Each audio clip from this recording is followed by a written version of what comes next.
Fascinating. Hello, Contrarians listeners, watchers, subscribers. Here we are for the latest Contrarians warm-up. This one is for Star Trek The Motion Picture, the very first Star Trek movie. Not the very first Star Trek story. There were like 3 seasons of a TV show and more stuff, as we discussed in the main episode. But this is about the movie. It is rotten, kind of like gray area on the tomato meter, but for intents and purposes of this show, rotten. Yeah, so it means that on the main feed we're gonna defend it. We're gonna look at the positive stuff, and then we'll tell you how we really feel. And in this episode, we're not gonna be alone. We're bringing 2 major Star Trek fans and Star Trek critics to the fold, and they've both been on the show before, but never together. So Ryan and Rachel from the Yum Yum Pod are going to be with us as we discuss, analyze, dissect, and just talk Star Trek The Motion Picture. For this warm-up, it's just Alex and I. You'll have to put up with our lack of in-depth Star Trek knowledge. We're just simple folk. We take Star Trek one bite at a time. Just a simple blacksmith. Yes. We've talked about Star Trek before on the show, but this is the furthest we've gone back, I think. So let's get started, Alex. We're going to do some Rotten Tomatoes quotes. We're going to talk about the trailer. We're going to do some trivia and, of course, the Josh Gad Minute. First, let's do the quotes. It's 52% on Rotten Tomatoes. A bunch of green splotches. The consensus, Alex, reads, featuring a patchwork script and a dialogue-heavy storyline whose biggest villain is a cloud, Star Trek The Motion Picture is a less than auspicious debut for the franchise. Do you remember which other movie we've done on the show where the final boss is a cloud? Kind of cloud. No. It's Green Lantern. Oh, yeah. Kind of like a yellow cloudish alien. Yes, but the true villain in that is Peter Sarsgaard with his very practical makeup making his head enormous. And his dad is played by Tim Robbins in that movie because that movie is nothing if not very fascinating in execution. Yes. And there you go. We have connected Star Trek The Motion Picture with Green Lantern. They're both rotten, so they're on the same level. Yes, yeah. All right, first rotten quote from Judith Martin from the Washington Post. Judith says, there are only so many ways to photograph black starry space and the underbellies of spaceships, and the films that got there first used them all up. Yeah. But you could also be like, that could go to our Saving Private Ryan episode of like, oh, there's only so many ways you can present war. Like, well, until this feller in the 90s figured out how to do it a new way. And so, yeah, I mean, we also don't know which version she's reviewing because, for the sake of clarity here, the version we cover in the full episode is the director's edition. Yes. Which is, we have differing opinions on the movie, but one thing I will say is that it's gorgeous. I will not accuse it of not being beautiful. And I'm not sure what the original looked like, and a talking point that has to be brought up is that it came out several years after A New Hope, and that movie had to be absolutely like mind-blowing. And so if that's a contemporary review, I kind of get where it's coming from. Yeah, but I also think what you just said about Saving Private Ryan applies, right? It always feels like you've seen it all until something else comes along that shows you that you can still do something new with these things, because we've had plenty of space movies, even some Star Trek movies, plenty actually after the motion picture. And I mean, I don't know that they all broke the mold, but they were definitely, there's several that had impressive visuals. And yeah, I don't think we peaked with like A New Hope or 2001, bring up 2001, because that's a big point of comparison with this movie. Interstellar, would you say that Interstellar broke the mold as far as like photographing stars and outer space? I mean, there's parts of that you could just tell me like, yeah, Christopher Nolan went to another Gravity. I always joke about that of like, when I saw that, it's like, if you told me they shot that in outer space, I'd be like, yep, sounds plausible. And same thing with Interstellar. Of course, makes movies like this and A New Hope more admirable that technology had not advanced, and they found a way to make it look as good as it did. So, yeah, that's a nihilistic and cynical way of looking at things. Yeah. Have hope, Judith. A New Hope. Have a new hope. And then the second quote is from Josh Larson from Larson on Film, who says, "If the endless interstellar vistas of 2001: A Space Odyssey tested your patience, Star Trek: The Motion Picture will make you cry like a little star child." I looked up recently because we were making hypothetical plans to go see Interstellar together, the 10th anniversary IMAX. Right.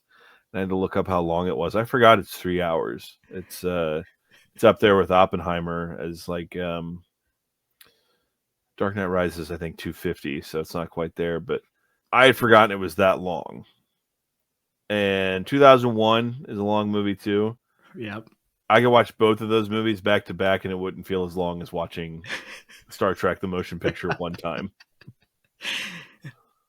I mean, yes, but I think if you're a Trekkie, then that gets you a little more invested, or maybe not. Maybe, I mean, you'll listen to the episode because we are there with. I don't know if Rachel and Ryan call themselves Trekkies. Okay, well, Trekkie is derogatory at this point in the game. Trekker is what we're called now. Trekker. Oh, sorry. Trekkie. Let's just take a look, see it. Yeah. As I thought, scanner reads douchebag.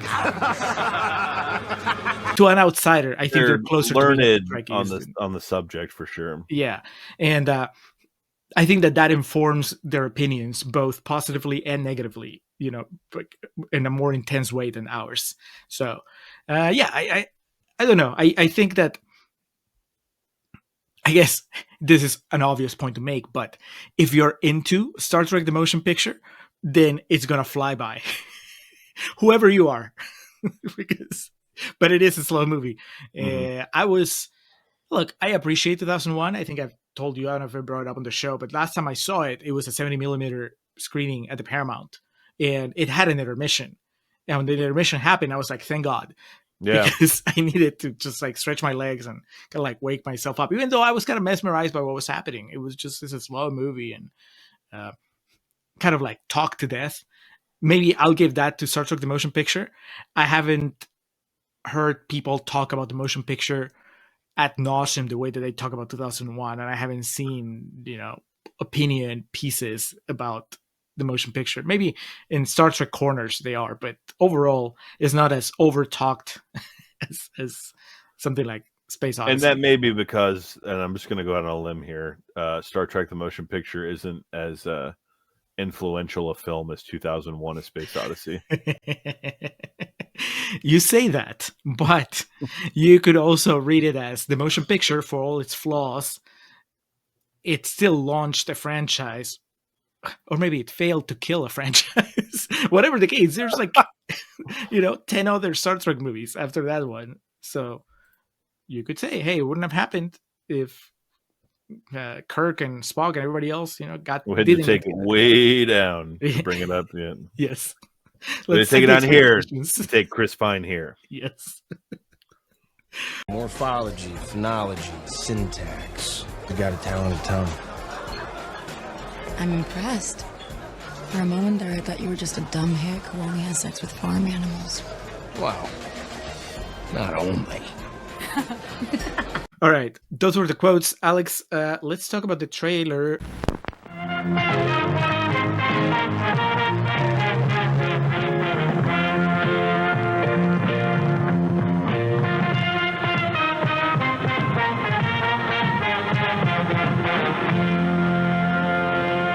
Trailer chatter? Is that what we settled on for this segment? I think so, yeah.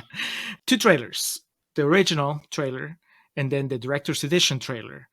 I didn't realize the director's edition was released simultaneously, like on streaming and physical. At least that's the way the trailer plays it. Yeah, they make it sound like it debuted on Paramount Plus. I don't even know if it got a theatrical. Did it say that it got a theatrical? If it did, I didn't catch it. The original, basically, the point of this is the original trailer is exactly what you would think a trailer from 1979. Is that when this movie came out? I think so. Is like versus a trailer of today of like, yeah, the original trailer is space, the final frontier. Captain Kirk, leads the charge. Something production by this person making this movie in theater, and it's you won't believe what you see and all this shit, and then the fucking it's like the trailers they made in the late 90s when they re-released the original Star Wars trilogy, the version you've never seen, and then meanwhile they're just playing all the clips and quotes and shit that you're used to hearing over and over and over again. Which one do you think is a more accurate representation of the movie you would eventually watch? Oh, the first one, because of how slow the trailer moves. Yes. And then, like, well, a big part of the director's edition trailer is like they even do like the screen wipe of this is what the old one looks like versus the new one, and so you get what you get with both of them. But God, part of me, for an era I never lived in, so it's like, that used to be better thing I always joke about. It doesn't even have to be for times I was alive for, but I can hear as though I was at a drive-in movie theater in 78 or 79, that like reverberating narration of that Star Trek motion picture trailer, because that's what they, trailers now. Well, not now. I don't even know what trailers are anymore, but like TikToks. The idea of just boom, boom, like showing you shit. Whereas if you watch a lot of trailers from back in the day, it's like repeating points or saying things because people are like doing this shit and fumbling, while those are playing. So it's what you'd expect on both fronts, and that's not a bad thing at all. Yeah, it makes sense that the second trailer, the director's edition, is just mainly focused on the technical advancements. Yes.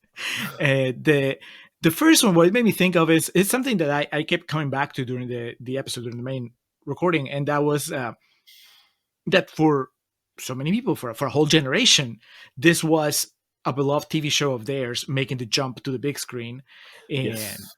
that they certainly tell you that, right? Like they name check the cast. Well, up to a point, they go like Kirk, Spock, Bones, and introducing. Yeah. I did notice none of the minorities made it to the trailer. Like Uhura, Chekhov, and Sulu, they don't get a call out. I don't even know if they show up. I didn't notice either. Aliha, I guess they probably thought they could pass her off as white, so she was an Indian actress, but they were. Yeah, that's a very good call out. I mean, I'm sure they would tell you that they had limited time. So. Yeah, we only have so limited resources here. All right.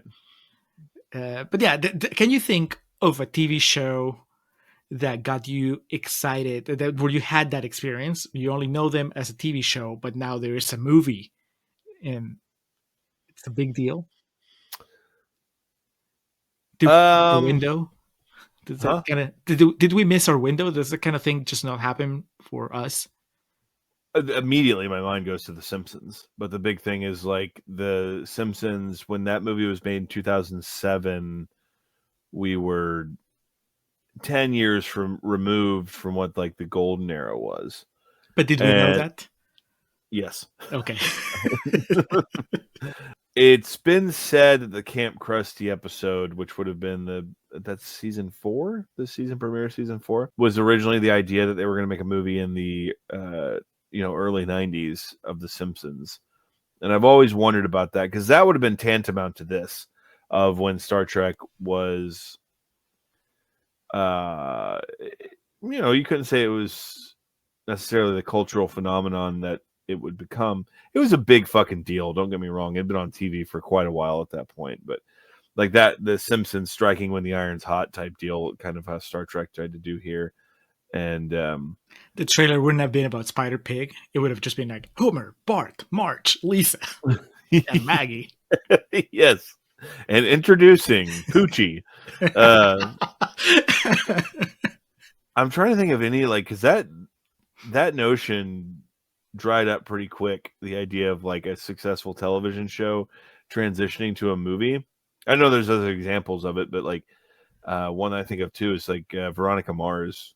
And Veronica Mars, all due respect, Veronica Mars wasn't on the level of a Simpsons or a Star Trek in terms of fanfare, but you think of those that sometimes it just doesn't translate.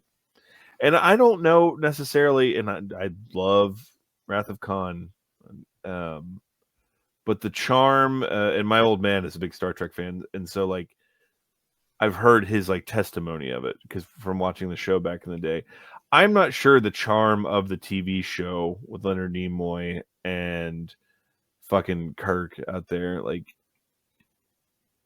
the Shatner thing, like I don't know if it ever translated fully to major motion pictures. I mean, they grew up. Yes, and we'll get to this in a minute because in lieu of trivia, we're going to be covering something else. So I'll be able to ask you about it because fortunately with Star Trek, we have different iterations to compare. So yeah. How's your dad feel about Chris Pine? My dad's weird about movies in the sense of just like if he's entertained for any moment, he just like writes it off like, oh, that's good. And not writes it off in a negative way, like writes it off in a positive way of like, all right, he signs off on it, we would say. All right. So he didn't take offense. It was like hashtag not my Kirk. No. Okay. He takes very few franchises seriously in the sense of like getting animated the way you and I can. I'll tell you this. What a healthy approach to life. What's that like? Well, I will say this. My dad never watched Rise of Skywalker because of like my review. He's told me it was like the one time he didn't think I was just like upset about pedantic shit. Like he saw how deflated and like upset I was after watching it.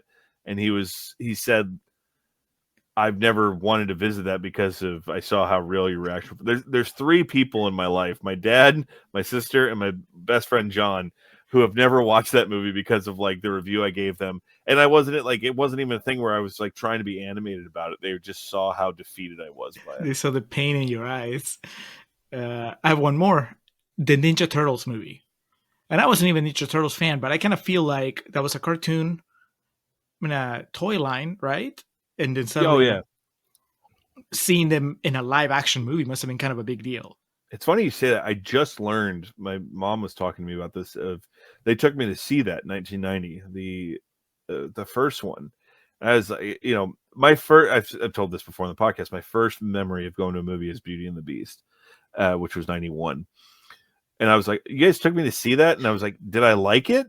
And they were like, "Yeah." I was like because it's like nothing like the cartoon or the toys and shit. I love that movie now. I think the first one specifically is pretty solid.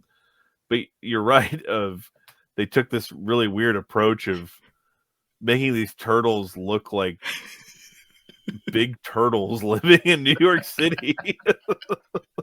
What the heck was that?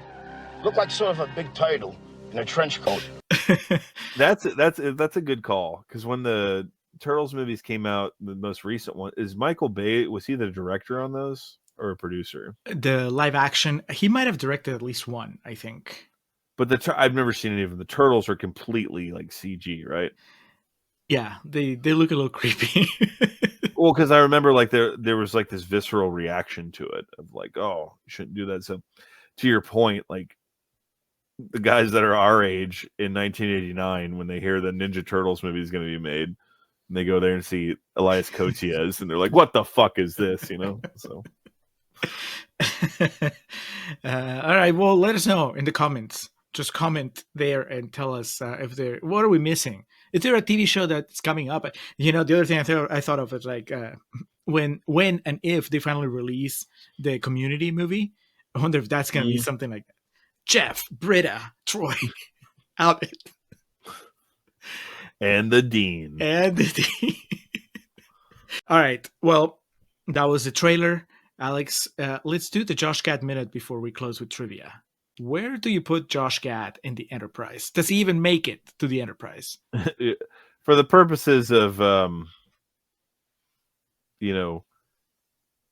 cooler heads prevailing and also just improving the overall discussion of this movie, I think he has a pretty clear role here.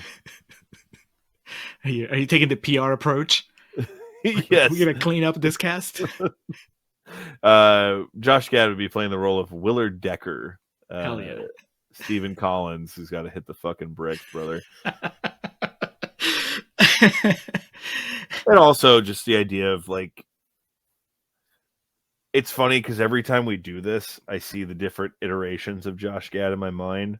So in this one, he's kind of like his character on Modern Family, where he's like wise beyond his years, but still kind of young. And so the natural like tension between him and Kirk would be there, and seeing him be a smartass and, you know, Kirk trying to outwit him and stuff. I think that's the most obvious and best approach to take if we're throwing Gad in here, because also just the idea of Josh Gad with his curly hair, clean shaven, but the Enterprise uniform on. I mean, Yes. there's a lot to work with there. The Enterprise pajamas. I think that they would fit him well. And then he gets a romantic subplot, and he gets the big hero moment at the end. I like it. It's an obvious pick. And also because you're not going to replace any of the iconic members of the cast. So it has to be one of the newbies. So and introducing Josh Gad. Yeah, there you go. The trailer. Kirk, Spock, and introducing the Gad. Right. Well, that was a Josh Gad minute. That was easy. That might have actually been a minute. Alex, let's close with trivia, or whatever you have in lieu of trivia. Directed by Robert Wise, screenplay by Harold Livingston, based on Star Trek by Gene Roddenberry, who's involved in this story quite a bit. A budget of $44 million, box office return of $140 million, roughly, give or take. Was released in December of 1979, December 7th to be precise, which is we're recording on the 5th right now, so almost to the day. We do record with some knowledgeable, again, not going to label them necessarily Trekkies, but people who are veterans of the Star Trek game. So there's a lot of trivia that is laced in the episode that we do proper. And, you know, a lot of that comes back to things like Star Wars we talked about, and then the discussion of the screenplay and the idea of what the movie was going to be, and then how that evolved into what Wrath of Khan became, and all those types of things. So if that's interesting to you, check out the episode for sure. So in lieu of that, I wanted to review the Star Trek films, and Julio basically just asking you which ones you've seen and which ones you think would be prime for future coverage here, because we realized in doing this project that we've already covered a bit here, because obviously this is for the first one, the motion picture. We've covered the Wrath of Khan over on our Patreon. The Search for Spock, have you seen it, first of all? Once. In full, once, in theaters. My God. Like a initial release? Well, Peruvian release. So, you know, way after the fact. 97. Yeah. Directed by Leonard Nimoy, which is one of those things people forget about that. The Voyage Home. That's the one. 2 happens in San Francisco. I don't remember where 4 happens. Yeah, that one I saw in theaters as well. And that one I've seen more recently, because the guys from the Next Generation podcast, they did a live show where they talked about it. So I rewatched it so that I could, I'll be like up to speed whenever they covered it. The Final Frontier has been covered years ago, but has been covered here. Directed by William Shatner. Not great, but there's some great things about it, I guess is the way I would describe it. Kirk needs his pain. That line. The Undiscovered Country is in that like rarefied air of VHS covers that I remember from just browsing in Video Connection or PM Video, and on the rare occasion I got to go to a Blockbuster. I remember the VHS cover of that very, very well, but I've never actually seen it. What about you? I saw it on VHS a long time ago. Hated it because they're old, right? It's supposed to be like the swan song. It's supposed to be the last movie of the original crew. Because it's 91. It's like years after. And I'm pretty sure the big thing was they got Nicholas Meyer back to direct it. Wrath of Khan. same guy. They came back. He came back, and yeah, I was too young to appreciate the tale of like an aging Enterprise crew, so I was not happy. And then a few years ago, our friends from the RIP Other Worlds Film Festival, they brought Nicholas Myers, and he hosted a screening of The Undiscovered Country. So you bet your ass I was there, and I fucking loved it. And that's because I'm old now, so I'm like, oh, I get it. This is what happens when as life goes on. So it's really good. I think it's maybe the second best after Wrath of Khan. To some Oh, wow. people, I think you could make the argument it's the best one, depending on where you lean. But it's great. That one's. I don't think there's argument about that. So, if you only could watch one more Star Trek movie, Alex, and if we only could watch together one more Star Trek movie, I would say that one. Fitting into the original lineup, and then we move into the Next Generation. You have Star Trek Generations, First Contact, Insurrection, and Nemesis. Have you seen all of those? First Contact, which I think is the most popular out of those, I've never seen beginning to end. Just Okay. It's weird. Generations I saw in theaters. I think the others too. Insurrection I saw in theaters, and Nemesis I saw here for sure, like in the States. Tom Hardy is in it. Yeah, he's the bad guy, right? Yeah. So Nemesis is like you're crossing the line into America. That's when you yeah, my first American Star Trek movie. The Next Generation translation to film, in your opinion, on par, better than the original? Well, I think that eventually they got a decent set of movies. I don't think any of them, granted, I haven't seen First Contact beginning to end, so that could make all the difference. But I don't think any of them hit the highs of Wrath of Khan or Undiscovered Country. But the worst part is that Generations is really bad. So it was kind of like their debut on the big screen was. I think it's even worse than it. It's more entertaining than the motion picture, but it's not good. I've talked about this a long time ago, listeners. I don't know how far back you go with us, but we did an that's episode. The one where Shatner's in it. Yeah. Okay. The ending of that movie is trash, and one of the reasons is that the Kirk character already had like a really good exit in Undiscovered Country, and then they bring him back to pass the torch to the Next Generation, and the way that they write him out is just pathetic. So it's a bummer. But I like that cast. I mean, that's my Star Trek in a way. So I think I give their movies a lot more leeway. Generations would kind of be funny to do on the show because, like I said, it's ridiculous. There's a lot of like silly shit, like Data gets his emotion chip put in, installed in that, so he's dealing with emotions. It's a lot of people hate it. Something new from Focus 3?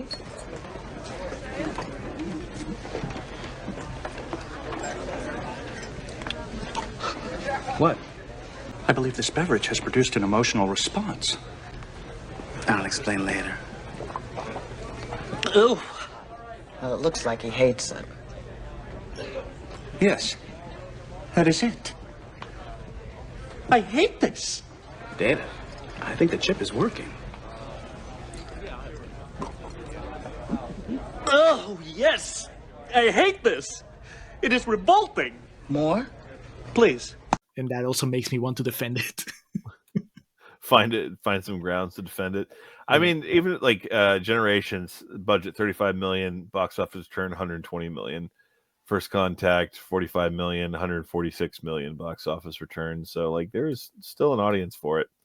And then of course the modern trilogy that I always want to label the J.J. Abrams, but I always forget that Justin Lin directed the last one of them. Those have all been covered in Contrarians past, both in full treatment and also over on the Patreon. So, it seems as though we're due for a Next Generation film. So sounds like we're going to have to put that on the, not on the back burner, but, get it prepped in the oven. Yeah, Set the oven to about 325. Get it warming up there. We'll get one of these next generation ones going here before too long. There you go. You heard it here first. All of you watching our YouTube channel. All right. Well, that's it. We're closing this warm up with the promise of another Star Trek movie being covered on the show coming at some point. As for the immediate future, this is the second episode of December, which means that we're closing with a movie neither of us has seen before, Dragged Across Concrete. Alex, do you even know what this is? I know just because you've told me. I looked it up. It's directed by the same fellow that did Bone Tomahawk, which is a movie that I am extremely high on. So let's go. Yeah, it's Vince Vaughn, right? Is it Vince Vaughn or is it Mel Gibson? Yes, it might be both. Okay. I can verify that. Right now, it is both. Mel Gibson, Vince Vaughn. Jennifer Carpenter's in it, who is someone I thought probably should have gotten or should have probably reached a higher level than she did. So if this movie's good, I'll be excited to continue that narrative. And if it's not, I'll say that I was wrong. All right, Dragged Across Concrete coming up next. Watch that. Watch Star Trek: The Motion Picture Director's Edition. I think we can both recommend. If you're gonna sit through it for the first time, just go ahead and do the prettier looking one and listen to the episode whenever you're done. Or you don't have to watch the movie. Between the four of us, Alex, Ryan, Rachel, and I, we really give you a pretty solid coverage of the whole thing. So that's it. Thank you for watching. Thank you for listening, and we'll talk to you again soon.